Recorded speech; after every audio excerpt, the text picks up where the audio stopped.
ججوں نے بھی ایک دفعہ سوچا ہوگا کہ یہ کیسا شخص ہے جو اپنی ذات سے بڑھ کے اپنے ملک کے بارے میں سوچ رہا ہے, کتنا پیار کرتا ہے یہ شخص اپنے ملک سے. ایک بار سبھی ججز نے سوچا ہوگا.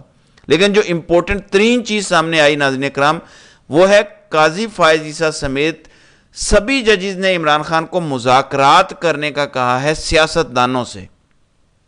جہاں تک میں اس ملک کے سسٹم کو سمجھاؤں, صحیح سمجھاؤں یا غلط, آپ مجھے گائیڈ بھی کر سکتے ہیں, تو اب یہ بات وثوق سے کہی جا سکتی ہے کہ وہ قاضی جو عمران خان سے بغض رکھتا ہے, عناد رکھتا ہے, دشمنی کی حد تک گرا ہوا ہے, اس نے عمران خان کو بولنے کی اجازت دی ہی اس لیے تھی کیونکہ پیچھے سے طاقتور حلقوں نے ڈنڈا دیا ہوا ہے.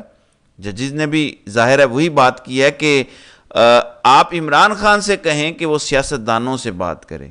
یعنی سیاست دان مذاکرات کھیلتے رہیں, 6 مہینے سال ایسے گزر جائے, پھر اگر کوئی کمیشن بن جائے تو وہ چلتا رہے اور 3-4 سال ایسے ہی گزر جائیں. یہ اسٹیبلشمنٹ کی بنیادی ڈیمانڈ ہے. ناظرین اکرام, میں ویڈیو میں ہمیشہ وہ چیزیں لے کر آتا ہوں جس پہ لوگ اتنی بات نہیں کرتے. ہر پہلو کو دیکھنا چاہیے, ہر نقطہ یا ڈاٹ کنیکٹ کرنا چاہیے. اس ٹائم پورے سسٹم کی مرضی ہے کہ عمران خان سیاست دانوں کے ساتھ مذاکرات میں الجھ جائیں, اور جو اس ملک کے ساتھ دشمنی کر رہے ہیں ان کا نام تک لینا چھوڑ دیں, ان کی بات تک کرنا چھوڑ دیں, اور عوام بھول جائے جو ڈاکہ ہوا ہے الیکشن کا. 2 سال میں جو ظلم و جبر ہونا تھا وہ ہو گیا, اب آگے بڑھو ملک کی خاطر. تو اس پوائنٹ کو سمجھیں. جس صدر من اللہ نے کہا کہ انفارچونیٹلی آپ جیل میں ہیں, اسی طرح مندو خیل صاحب نے کہا کہ جب آگ لگی ہو تو یہ نہیں دیکھا جاتا کہ پانی گندا ہے یا صاف یا کیسا ہے, پہلے آگ بجھائی جاتی ہے, بعد میں بندہ اپنے آپ کو صاف پانی سے صاف کر لیتا ہے. تو آپ سیاستدان ذمہ دار ہوں گے اگر کچھ ہو جاتا ہے, یہ جمال خان مندو خیل نے کہا. یہ اشارہ تھا کہ مارشاء اللہ یا ایمرجنسی لگ سکتی ہے اور اس کے ذمہ دار سیاستدان ہوں گے. سو ججز کی طرف سے اسٹیبلشمنٹ کو کچھ نہ کہنا, لیکن یہ کہنا کہ سارا نزلہ سیاستدانوں پر گرے گا, یعنی ادر ورڈز عمران خان کو الزام دینے کی کوشش کی گئی ہے ججز کی طرف سے کہ آپ بات چیت نہ کر کے ملک کو انارگی میں ڈال رہے ہیں, کیونکہ باقی تو بات چیت کرنا چاہتے ہیں.